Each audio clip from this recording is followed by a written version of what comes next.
Hey guys, Andrew Henderson, Nomad Capitalist, here in the field in Santiago, Chile. Wanted to make another video for you guys in the field, raw, no videographer, and talk a bit more about these protests and my thoughts on them.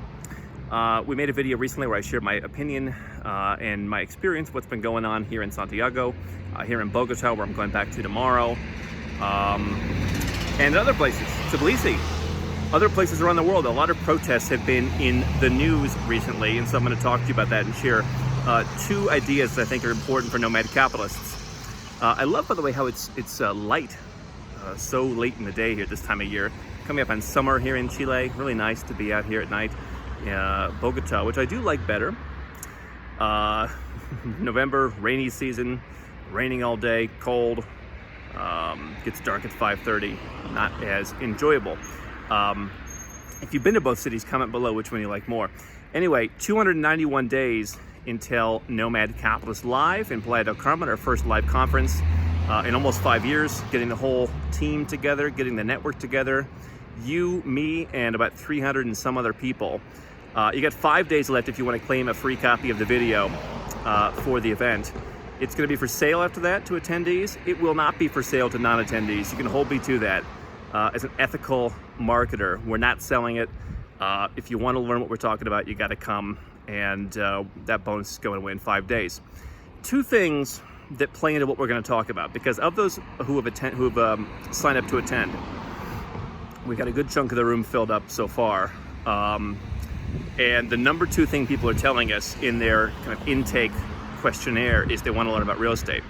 So here's two things I've seen with the protests. People are looking to invest, they're looking to relocate. Lesson number one, the media where you live is always going to make the protests in some other country seem worse. I called a friend of mine a couple years ago after Trump was inaugurated, and they had some of those, the Million Woman March and all those different protests after Trump was inaugurated. And I called him up, he's a red, white, and blue kind of boy. And I said, are you okay? Is everything all right? He's like, yeah, what do you mean? Are you sure you're okay? He said, yeah. I'm like, why do you ask? I said, I saw there's some protests going on in the United States. And, he's like, I don't live in their protests. I said, oh, okay, yeah. And so what's interesting is you see protests here in Chile. Now I'm in Santiago, I'm in the capital. I was in Bogota, I'm in the capital. If you stay in the right areas, I've called it the nomad bubble in the past. If you stay in the right areas, you're pretty safe. I mentioned the other day that, Mrs. H was walking around Santiago and got stuck in a protest. I think she saw another one yesterday. She didn't get stuck in it. One of them, they were using some tear gas. What's interesting is Chile is the most, advanced, most wealthy of all the countries where these protests are going on right now, I think. And it's been the only one where any of us have seen anything like that. In Bogota, people did do some damage, but nowhere near where my property is or where we're staying. And so the media exaggerates these things, and yet whatever you see in your own country is not going to be exaggerated. People just, someone's protesting in Washington, D.C., that's cool. But they're protesting in, the Parliament building in Canberra or whatever. No one worries too much about that, but they see it on the news in some other country and they freak out. And so it's really as bad as you think. Same thing in Tbilisi. I forget when I was there, when there was a protest for a day, and they closed down Rustaveli Avenue. I live very close to Rustaveli Avenue. I live 10 minutes walk from the old Parliament building. I live in the center of everything. I wouldn't have known. If I just sat around at my house, I wouldn't have known anything was happening. And so you have to keep that in mind. Number two, one of the things that Reed Kirkenbauer, who's coming to the conference, is going to talk about is how he's profited from chaos, profited from protests. This is pretty relevant to what we talk about here at Nomad Capitalist. That's the old saying. If you want something that other folks don't have, you should do something that other folks won't do. Investing outside of your home country, for most people, takes a bit of a stomach. Now, once you get your toes in the water and you see how it really works, it's not so difficult. I'm working on a list of probably about 10 properties that I plan on acquiring, 10 different places in the next 18 to 24 months. Doing lots of deals. And because I've done so many deals, because I've done it, therefore I can do it. And it becomes more comfortable. It's not like my first deal where I was walking down the street, or one of my first deals, where I was walking down the street with literally cash strapped in my jacket and going to pay the people at the closing. And it was kind of freaky. The more you do something, the more comfortable you become with it. And so I think there's great opportunities from these protests or any kind of chaos to get in when people want to get out. What Reed was talking about, and he's told me many times exactly how he's done this.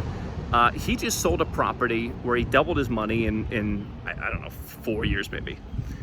He had bought it when there was a protest in Thailand. It might have been 2014. I don't exactly remember, but it's about 4 or 5 years ago. They had a big thing, like a bomb went off near the property. And he came in and he found that there were a couple, I think this guy was an American he bought from, but just the Westerners who were freaking out. And they said, sell at any price, get out, the place is falling apart. And he doubled his money very quickly. I think that the challenge we talk about here at Nomad Capitalist, go where you're treated best, there are better opportunities, but there's nothing perfect, okay? And so the more you want to make, the greater return you want, the greater yield you want, the greater, the more money you want to make, you've got to do things other people won't do. And so I think it's a great time. Now, is going to a market like a Colombia that people poo-poo, is that a good thing in general? Yeah. Is going when the currency is down to an all-time low because of protests and because people are freaking out and sellers seem to be a bit more negotiable from what we've been doing on our real estate team. We've been calling people, we've been looking at deals. It seems like we're getting more movement than we were a month ago. That's an even better time to buy. So if you want to bake in, they say real estate, profits made when you buy. If you want to bake in an extra 2, 3, 5, even 10% profit, then maybe a protest is not a bad time to buy. And so what I've started talking about recently, and you're going to see more videos on this in the near future, I'm really shifting my focus to legacy. Where's this property, where's this deal going to be in 10, 20, 50 years? So I've been buying more gold. I'm not a gold bug, 100% of my portfolio is in gold, but I've been buying more gold as a percentage of my net worth. Because I'm looking at the long term, and I'm saying, yeah, I'd like to have gold. I feel good about that in my portfolio. And so if you're doing that long-term perspective, where's a property going to be in the best part of Bogota, the best part of Tbilisi? Where's that going to be? Which direction is the world heading in the next 5, 10, 20 years? I think those are countries that you can feel comfortable in. And so, if you're running a business, our business, we've shifted our focus to, where are we going to be in 10 years? It's not about this month. We follow this month. We look at this month.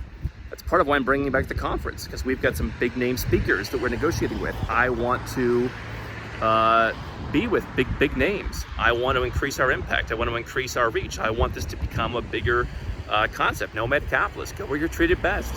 And so if you're following that metric, I think the protests don't matter, okay? Now, 291 days, Playa del Carmen.